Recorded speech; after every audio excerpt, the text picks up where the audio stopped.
Hello students, class 6 का maths का fraction chapter हम लोग पढ़ रहे हैं। पहले पार्ट 1 और पार्ट 2 में हम थोड़ा बहुत फ्रैक्शंस के बारे में जान चुके हैं।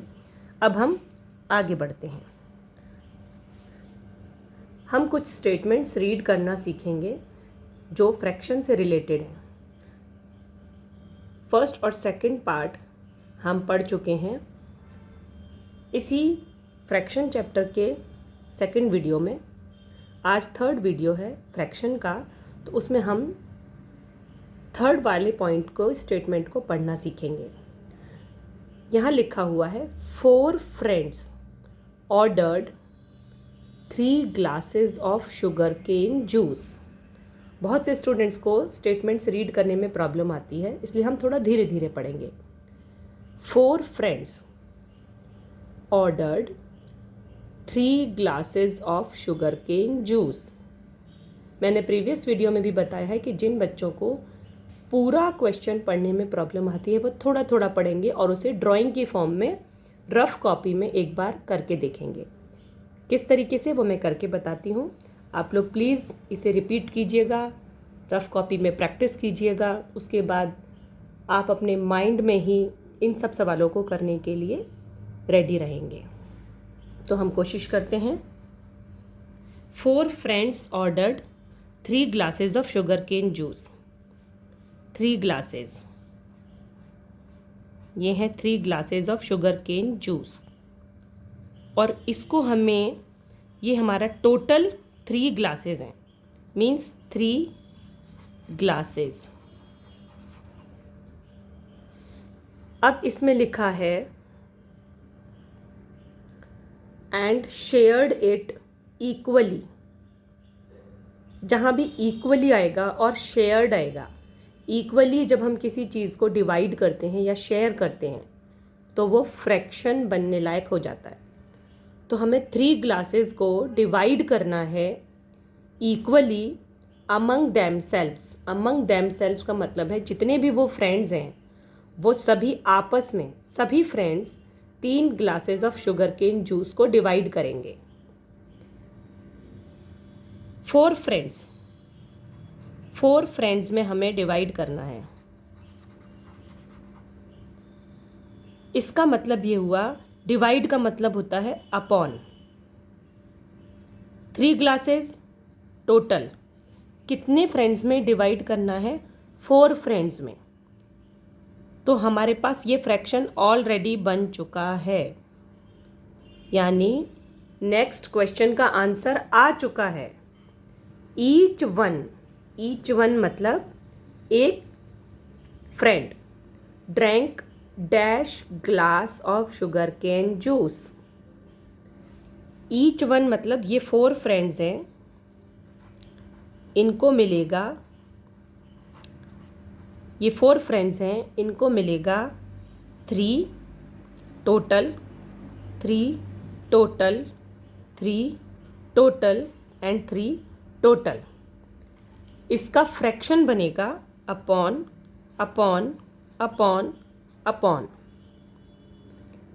कितने पार्ट्स में डिवाइड करना है वो नंबर हमेशा डिनोमिनेटर में लिखा जाता है, यानी इस अपॉन के जस्ट नीचे। टोटल ग्लासेस कितने थे हमारे पास? 3। और कितने पार्ट्स में डिवाइड करना है या कितने पीपल में डिवाइड करना है, कितने फ्रेंड्स में शेयर करना है, वो नंबर आएगा नीचे। हमारे पास 4 फ्रेंड्स थे, 4 फ्रेंड्स में हमें इसे डिवाइड करना है। तो जो टोटल नंबर होता है वो ऊपर आता है और जितने लोगों में डिवाइड करना है वो नंबर नीचे आता है। इस तरीके से इस फ्रेंड को मिलेगा 3/4 ग्लास, इस फ्रेंड को मिलेगा 3/4 ग्लास, इस फ्रेंड को मिलेगा 3/4 ग्लास एंड इस फ्रेंड को मिलेगा 3/4 ग्लास। आई होप आप सभी को ये मेथड समझ में आ रहा होगा। आपको क्लासरूम में, एग्ज़ाम में इस तरह से नहीं करना है। ये सारा वर्क आपको करना है रफ कॉपी में, ताकि आप एकदम प्रो हो जाएं इसे सीखने में। उसके बाद आप इसे मेंटली सॉल्व कर सकते हैं। आप अपने माइंड में ये 3 ग्लासेस रख लीजिए और कितने लोगों में इसको डिवाइड करना है? 4 फ्रेंड्स में डिवाइड करना है। तो 3 टोटल ग्लासेस थे, 4 फ्रेंड्स में डिवाइड करना है और इक्वली डिवाइड करना है। इक्वली मतलब सबका आंसर सेम आएगा। Each one will get 3/4 glass of juice. Glass, ये है ग्लास, ये भी है ग्लास, ये भी है ग्लासेस। तो 3/4 ग्लास ऑफ जूस एक फ्रेंड को मिलेगा। आई थिंक आप सभी को ये मेथड समझ में आ रहा होगा। इसे आप मेंटली सॉल्व करने की कोशिश घर पर ज़रूर से कीजिएगा। इसका नेक्स्ट स्टेटमेंट हम पढ़ते हैं। आई होप आप सबको दिखाई दे रहा होगा। या the big fish weighs 1/2 kg। फिर से हम कोशिश करेंगे इस क्वेश्चन को या इस स्टेटमेंट को समझने की थ्रू अ ड्राइंग। एक बिग फिश है, ये है एक बिग फिश। इसका वेट है 1/2 kg। नेक्स्ट स्टेटमेंट जो है, the small one weighs 1/4 kg। एक छोटी फिश बनाएंगे, ये सिर्फ समझने के लिए है। 1/4 kg, ये उन बच्चों को समझाने के लिए ये मेथड अच्छा है जिन्हें सच में स्टेटमेंट के थ्रू क्वेश्चन सॉल्व करने में काफ़ी प्रॉब्लम्स होती हैं। अब आप इसको इमेजिन भी कर सकते हैं। जो बच्चे ड्राइंग बनाकर टाइम वेस्ट नहीं करना चाहते या जिन्हें बहुत अच्छे से स्टेटमेंट समझ में आते हैं, वो अपने माइंड में एक पिक्चर ज़रूर ड्रॉ करें। एक बड़ी फ़िश है, आप सोचिए, इमेजिन कीजिए, एक बड़ी फ़िश है, उसका वेट 1/2 kg है। 1/2 को हाफ बोला जाता है। और छोटी फ़िश है, उसका वेट है 1/4 kg। नेक्स्ट स्टेटमेंट पढ़ने की कोशिश करेंगे। Together they weigh dash kg। Together मतलब इन दोनों का एक साथ। ये बड़ी फ़िश छोटी फ़िश दोनों का एक साथ वेट कितना होगा? 1/2 बड़ी वाली का फ़िश का वेट है और 1/4 छोटी वाली फ़िश का वेट है। दोनों को जब हम ऐड करेंगे तो इसका प्रोसीजर आपको बाद में सिखाया जाएगा, फ्रैक्शंस को किस तरीके से ऐड किया जाता है। अभी मैं आपको एक बहुत सिंपल मेथड बताने वाली हूँ। हम सभी लोग उसको सीखने का ट्राई करेंगे। जैसे ही हमारे पास एक फिगर होता है, कोई भी एक फिगर होता है, इसके मैं 4 पार्ट कर देती हूँ। ये पार्ट क्या है? 1/4। ये पार्ट क्या है? 1/4। इस पार्ट का नाम क्या है? 1/4। और इस पार्ट का नाम भी है 1/4। तो हम इन चारों को जब ऐड करेंगे तो किस तरीके से लिखते हैं? 1/4 प्लस 1/4 प्लस 1/4 प्लस 1/4। हमने ये पार्ट भी ले लिया, ये पार्ट भी ले लिया, ये पार्ट भी ले लिया और ये पार्ट भी ले लिया। हमने ये चारों पार्ट ले लिए।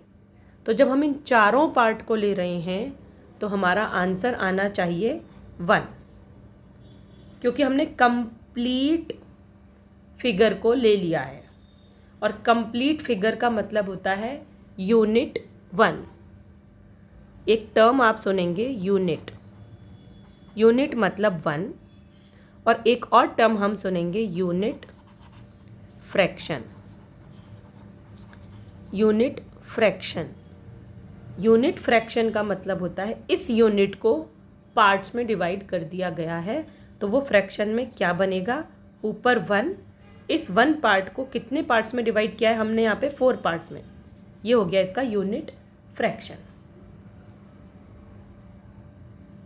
आई थिंक आप सभी को समझ में आ रहा होगा। यूनिट का मतलब 1, यूनिट फ्रैक्शन का मतलब 1 को हमने डिवाइड किया है 4 पार्ट्स में, तो ईच पार्ट को हम कहेंगे यूनिट फ्रैक्शन ऑफ 1।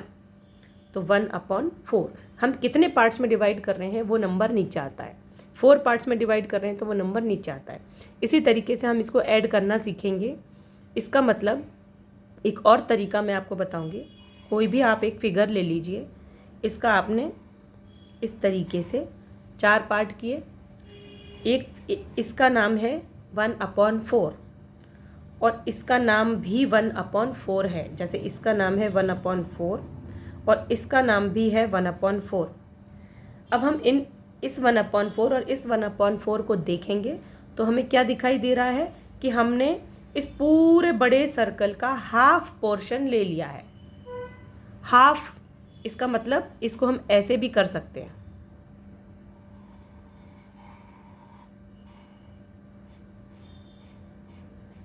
अब ये दोनों सेम लग रहे हैं। इसमें हमने 4 पार्ट्स किए थे, इसमें हमने हाफ पार्ट किया है। 1 2 3 4, यहाँ हमने 2 पार्ट्स किए हैं, लेकिन दोनों दिखने में इक्वल लग रहे हैं। दोनों का शेडेड पार्ट इक्वल लग रहा है। इसका मतलब ये है 1/2।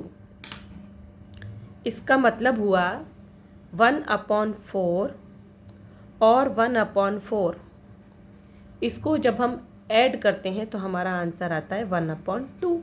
देखो, ये रहा 1/4, ये रहा 1/4। 2 बार हमने 1/4 लिया, ये रहा 2 बार 1/4। इन दोनों को हमने ऐड कर दिया, ये हमने दोनों को ऐड कर दिया, तो हमारा शेडेड पार्ट इक्वल आ रहा है 1/2 के। तो इसका मतलब हम इस क्वेश्चन को अब इजीली सॉल्व कर पाएंगे। कैसे? 1/2 का मतलब होता है 1/4, 1/4 2 बार। यहाँ देखिए, यहाँ देखिए 1/4 और 1/4 2 बार जब हम 1/4 लेते हैं और दोनों को ऐड करते हैं तो हमें मिलता है 1/2। तो हमने 1/2 की जगह पे 1/4 प्लस 1/4 और ये वाला जो 1/4 है, ये वाला, इसे भी हम यहाँ लिख देंगे प्लस करके 1/4। इन 3 बार हम 1/4 को कर रहे हैं। 3 times addition of 1/4 will make 3/4। 3 मतलब 3 टाइम्स। मैं अब कोशिश करूँगी नेक्स्ट पेज पे ये समझाने की कि 1/4 प्लस 1/4 का मतलब क्या होता है। 2 टाइम्स, इसका मतलब होता है 2 टाइम्स 1/4। 1/2 प्लस 1/2 का मतलब क्या होता है? 2 टाइम्स। हमने 1/2 को 2 टाइम्स लिखा है। 2 टाइम्स 1/2। हमने 1/4 और 1/4 को 3 टाइम्स ऐड किया है। हम क्या लिखेंगे? 3 टाइम्स 1/4। इन सब का मतलब क्या आएगा? 2 टाइम्स। 2 का मतलब होता है 2, टाइम्स का मतलब होता है इनटू, 1/4 का मतलब होता है 1/4। हम अभी रीड करना सीख रहे हैं। 2 मतलब 2, टाइम्स मतलब इनटू, 1/2 का मतलब होता है 1/2। 3 का मतलब होता है 3, टाइम्स का मतलब होता है इनटू, 1/4 का मतलब होता है 1/4। अब इसे सॉल्व करते हैं। 2 सिंगल नंबर है। 2 is not a fraction. Here 2 is not a fraction. 3, here 3 is not a fraction. Fraction तभी होता है जब न्यूमरेटर और डिनोमिनेटर दोनों होते हैं। यहाँ न्यूमरेटर भी है, डिनोमिनेटर है। यहाँ न्यूमरेटर भी है, डिनोमिनेटर भी है। यहाँ न्यूमरेटर भी है, डिनोमिनेटर भी है, लेकिन 2 के नीचे कुछ नहीं है। इस 2 के नीचे भी कुछ नहीं है और इस 3 के नीचे भी कुछ नहीं है। 2 इज़ अ कंप्लीट नंबर। यहाँ पर भी 2 is a complete number, 3 is a complete number. इसे हम फ्रैक्शन कहते हैं। 1/4 is a fraction, 1/2 is a fraction and 1/4 is a fraction. अब हम इसको इंटू करना सीखेंगे। ये 2 है, 2 के नीचे हम 1 लिख सकते हैं। ये जो 2 है, इस 2 के नीचे भी हम 1 लिख सकते हैं। ये 3 है, इस 3 के नीचे भी हम 1 लिख सकते हैं। जिस भी नंबर के नीचे डिनोमिनेटर नहीं होता उसके नीचे हम ऑटोमेटिकली 1 डिनोमिनेटर मान सकते हैं। तो इसमें लिखने का तरीका बदल जाएगा। अब हम लिखेंगे 2/1 इंटू 1/4। यहाँ हम लिख रहे हैं 2/1 इंटू 1/2। यहाँ हम लिख रहे हैं 3/1 इंटू 1/4। आंसर क्या आएगा वो हम देख लेते हैं। आंसर हमारा आएगा 2 के सामने 1 है और बीच में इंटू है, तो 2 को इंटू करना है 1 से, तो आंसर आएगा 2। 4 को इंटू करना है 1 से, इन दोनों को आपस में इंटू करना है। हमारा आंसर आएगा 4 1 ज़ा 4। यहाँ हम देखेंगे 2 और 1 के बीच में इंटू है, तो 2 को 1 से इंटू किया 2। 1 और 2 के बीच में भी इंटू है, तो हम 1 और 2 को इंटू करेंगे, आंसर आएगा 2। इसका मतलब ये हुआ कि न्यूमरेटर को न्यूमरेटर से इंटू किया जाता है और डिनोमिनेटर को डिनोमिनेटर से इंटू किया जाता है। इसीलिए हमने इनके नीचे 1 लिखा है ताकि हम इसको इंटू करने में गलती ना करें। एक बार फिर हम समझेंगे, जिस नंबर के नीचे कुछ नहीं होता उसके नीचे 1 होता है। उसे आप लिख भी सकते हैं और नहीं भी लिख सकते हैं। दोनों तरीके से हम क्वेश्चन को सॉल्व कर सकते हैं। हमने 1 इसलिए लिखा है ताकि हमसे कोई गलती ना हो जाए, ताकि हम 2 को ऊपर वाले से ही इंटू करें। न्यूमरेटर का इंटू होता है न्यूमरेटर से, डिनोमिनेटर का इंटू होता है डिनोमिनेटर से। अब आप खुद सोचिए, 3 को 1 से इंटू करना है तो क्या आएगा 3, अपॉन 1 को 4 से इंटू करना है तो आंसर आएगा 4। तो 1/4 प्लस 1/4 इक्वल टू 2/4। इसी तरीके से 1/2 प्लस 1/2, इसको हम सॉल्व करते जाएंगे तो आंसर आएगा 2/2। 1/4 प्लस 1/4 प्लस 1/4, इन तीनों को जब हम प्लस करेंगे तो आंसर आएगा 3/4। ये सारा प्रोसेस हम रफ कॉपी में रिवाइज करेंगे और बाद में इसे मेंटली सॉल्व करने की कोशिश करेंगे, जैसे कि हम अब करेंगे। कोशिश करेंगे 1/2 plus 1/2 equal to 2/4। 1/4 plus 1/4 plus 1/4 equal to 3/4। 1/4 plus 1/4 equal to 2/4। यहाँ 2 है और इसका आंसर आएगा 1, 3/4, यहाँ आएगा 1/2। ये कैसे आया ये मैं आपको अगले पार्ट में समझाऊंगी। तब तक के लिए स्टे ट्यून्ड और घर पे प्रैक्टिस करते रहिए। Thank you so much.